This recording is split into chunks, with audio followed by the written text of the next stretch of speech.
देवली उनियारा विधायक राजेंद्र गुर्जर ने रेंजर पर गंभीर आरोप लगाए हैं। साथ ही उन्होंने गरीबों को परेशान करने की भी बात कही है। जनसुनवाई के दौरान ककोड़ में विधायक राजेंद्र गुर्जर ने कलेक्टर टीना डाबी के सामने यह मुद्दा उठाया है। हाँ, हमारे इसरदा डैम के नीचे सुरेली में एक लीज हुई है, उसका निकास इधर से हमारी तरफ से आने का कोई उसका रास्ता नहीं है, तो वो वन विभाग में की निकाल रहे हैं। तो लोगों की शिकायत है कि वन विभाग में कि आप ट्रक नहीं निकालें। और हमारी जो सड़कें बनी हुई है वो ग्रामीण क्षेत्र की सड़कें हैं, और ग्रामीण क्षेत्र की सड़कें ओवरलोड ट्रक आने की वजह से टूट जाती है, और गाँव में सकड़ी जगह हैं, इसलिए जाम लगते हैं। इसलिए गाँव वाले चाहते हैं कि भाई इसका जो निकास हो, जो जिधर से इसका इसरदा की तरफ से पहले इनका निकास था, अब ये इधर से रात को दो निकालते हैं। तो वन विभाग वालों को जो रेंजर है उसको शिकायत की है गाँव वालों ने कि भाई इसको जो अवैध रास्ते हैं वन विभाग में इनको काटा जाए और इनको बंद किया जाए ताकि गाँव वालों को राहत मिले।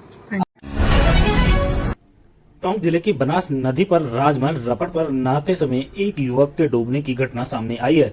जानकारी के अनुसार दूनी थाना क्षेत्र के नेगडिया गांव निवासी लोकेश मीणा नदी में नहा रहा था, तभी अचानक गहरे पानी में चला गया और डूब गया। सूचना मिलते ही सिविल डिफेंस की टीम मौके पर पहुंची है और देर शाम तक रेस्क्यू ऑपरेशन चलाया गया है। हालांकि अंधेरा बढ़ने के कारण अभियान को रोकना पड़ा है। प्रशासन ने बताया कि सुबह से फिर रेस्क्यू अभियान शुरू किया जाएगा। घटना के बाद से क्षेत्र में चिंता का माहौल बना हुआ है।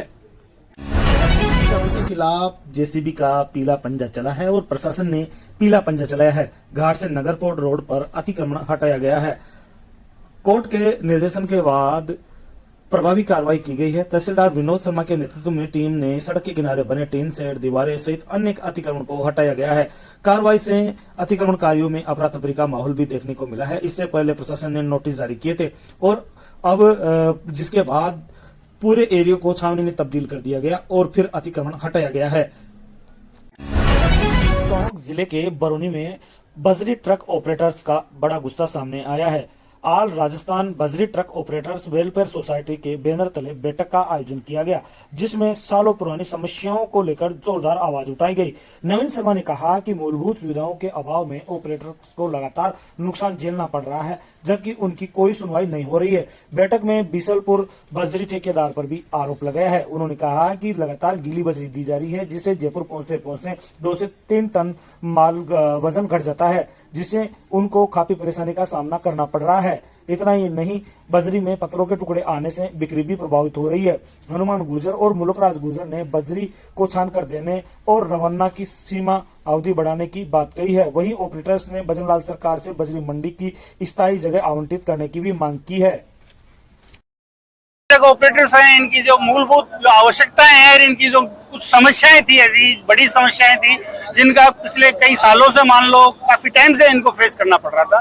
उन्हीं सभी समस्याओं को लेकर के आज मीटिंग रखी गई थी और आगामी हमारी रणनीति बनाई गई है कि आगे हम किस तरीके से आगे कार्य करेंगे, जिससे कि इन गाड़ी वालों के साथ जो समस्याएं हैं उन समस्याओं से इनको निजात मिल पाए।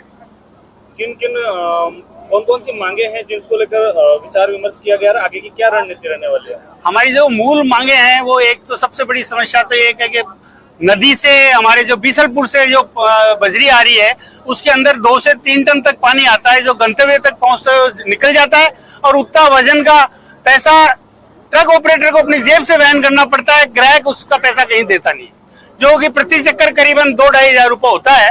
तो एक भारी क्षति है। दूसरा, जो हमारे नदी से यहाँ से भी जो बजरी भराई जा रही है उसमें भारी मात्रा में बोल्डर आ रहे हैं, पत्थर आ रहे हैं, जिसके कारण से बजरी बिक्री में काफी व्यवधान आ रहा है। मार्केट में बजरी बेचने में ट्रक ऑपरेटर्स को काफी मशक्कत करनी पड़ती है और गलती से किसी के डाल देता है तो कस्टमर भी उसके पैसे काटते हैं बोल्डर्स को लेकर के। तो हमने अवगत कराया है, ये अगर शालीनता पूर्वक हमें सहयोग करते हैं, हम इनको सहयोग करते हैं और ये समस्या अगर निजात हो जाती है, इनसे निजात मिल जाता है, तो निश्चित तौर पे हम हमारे लिए एक भारी सुकून होगा ट्रक ऑपरेटर्स के लिए व्यवसाय करने का। जिले के टोडा रायसिंह क्षेत्र में दर्दनाक खबर सामने आई है। यहाँ खेत में पानी देने गए किसान की करंट लगने से मौत हो गई।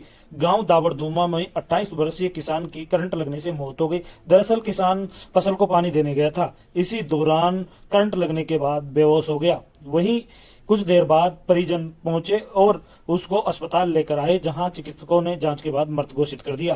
फिलहाल पुलिस पूरे मामले की जांच कर रही है।